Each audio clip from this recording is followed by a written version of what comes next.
الحمد لله رب العالمين الصلاة والسلام على خاتم النبيين وعلى آله وصحبه أجمعين أما بعد فأعوذ بالله من الشيطان الرجيم بسم الله الرحمن الرحيم قال الله تعالى في سورة آل عمران وإذ غدوت من أهلك تبوئ المؤمنين مقاعد للقتال والله سميع عليم۔ ترجمہ: اور اس وقت کو یاد کرو جب تم صبح کو اپنے گھر روانہ ہو کر ایمان والوں کو لڑائی کے لیے مورچوں پر موقع موقع متعین کرنے لگے اور خدا سب کچھ سنتا اور جانتا ہے۔ یہاں سے مسلسل 6 رکوع غزوہ احد کے حالات پر مشتمل ہیں اور غزوہ احد کو سمجھ لینا ضروری ہے۔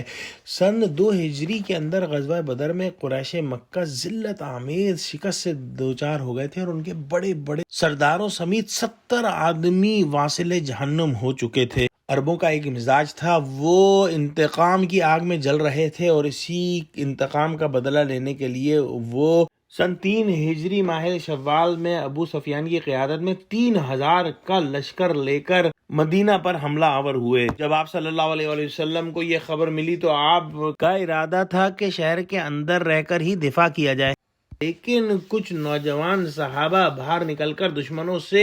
کھلے میدان میں لڑنا چاہتے تھے اور ان میں سے وہ لوگ بھی شامل تھے جو غزوہ بدر کے بعد ایمان لائے تھے اور وہ شہید ہونا چاہتے تھے، اور انہوں نے درخواست کی کہ کھلے میدان میں مقابلہ کیا جائے۔ آپ صلی اللہ علیہ وآلہ وسلم نے ان کی بات جو ہے وہ مان لی اور ہتھیار لگا لیے، لیکن پھر ان کو احساس ہوا کہ انہوں نے حضور صلی اللہ علیہ وآلہ وسلم کی جو ذاتی رائے تھی اس کے خلاف مشورہ دیا، تو انہوں نے کہا آپ صلی اللہ علیہ وسلم سے کہ شہر کے اندر ہی سے رہ کر مقابلہ کیا جائے، لیکن آپ صلی اللہ علیہ وسلم نے فرمایا کہ جب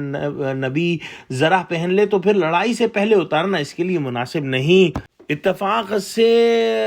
جو منافقوں کا سردار تھا عبداللہ بن ابی، اس کی بھی یہی رائے تھی کہ شہر کے اندر سے ہی دفاع کیا جائے، اور وہ اپنے 300 منافق ساتھیوں کو لے کر یہ کہہ کر روانہ ہو گیا کہ جب ہماری بات نہیں مانی گئی تو ہم جو ہے وہ اپنی جان جوکھم میں نہیں ڈالیں گے، اور وہ میدان جنگ سے فرار ہو گیا۔ مسلمانوں کے 2 قبیلے بنو سلمہ اور بنو حارثہ نے بھی پسپائی کا ارادہ کیا، لیکن اللہ سبحانہ وتعالیٰ نے ان کے قدم جما دیے۔ جنگ کی پلاننگ کرتے ہوئے آپ صلی اللہ علیہ وآلہ وسلم نے حضرت عبداللہ بن جبیر رضی اللہ تعالیٰ عنہ کی قیادت کے اندر 50 تیر اندازوں کا دستہ ایک پہاڑی جس کا نام جبل رماتہ تھا کے اوپر جو ہے نصب فرمایا اور کہا کہ اگر تم لوگ دیکھو کہ پرندے ہماری لاشیں نوچ رہے ہیں تو بھی یہاں سے نہ ہٹنا۔ یہ پہاڑی ایک درے کو کور کرتی تھی جو کہ مسلمانوں کی پشت پر کھلتا تھا۔ جب لڑائی شروع ہوئی تو مسلمانوں نے خاص طور پر حضرت علی، حضرت حمزہ، حضرت ابو دجانہ رضی اللہ تعالیٰ عنہم نے ایسی بہادری سے لڑا کہ کفار کے قدم اکھڑ گئے اور وہ شکست خوردہ ہو کر اپنی جان بچانے کو بھاگے۔ قریشی لشکر کی شکل دیکھ کر جبل رماتہ کے تیر اندازوں نے بھی اپنی جگہ چھوڑ دی اور سوچا کہ ہم کو بھی جو ہے وہ مال غنیمت جمع کرنا چاہیے، کیونکہ حضور صلی اللہ علیہ وآلہ وسلم نے تو شکست کے بارے میں کہا تھا کہ وہاں سے مت ہلنا، اب تو فتح ہو گئی ہے، اور انہوں نے وہ پہاڑی چھوڑ دی۔ لوکل کمانڈر کہتے بھی رہ گئے وہاں کے کہ مت جاؤ، لیکن انہوں نے بات لوکل کمانڈر کی نہ سنی اور چلے گئے۔ خالد بن ولید جو کہ کفار کی طرف سے لڑ رہے تھے، انہوں نے جب یہ دیکھا تو انہوں نے درے سے داخل ہو کر مسلمانوں کے پشت پر سے حملہ کر دیا، اور وہاں سے پھر مسلمانوں کے اندر بھگدڑ مچ گئی اور جو کفار بھاگ رہے تھے وہ بھی واپس پلٹے، اور اس طرح سے مسلمانوں کی فتح شکست میں تبدیل ہو گئی۔ 70 صحابہ شہید ہوئے جس کے اندر حضرت حمزہ بھی شامل ہیں۔ حضور صلی اللہ علیہ وآلہ وسلم زخمی ہو گئے اور ان کا خون اتنا بہا کہ ان کے اوپر بے ہوشی طاری ہو گئی، اور خبر بھی پھیل گئی کہ حضور صلی اللہ علیہ وسلم شہید ہو گئے ہیں، لیکن پھر مسلمانوں نے اپنے آپ کو سنبھالا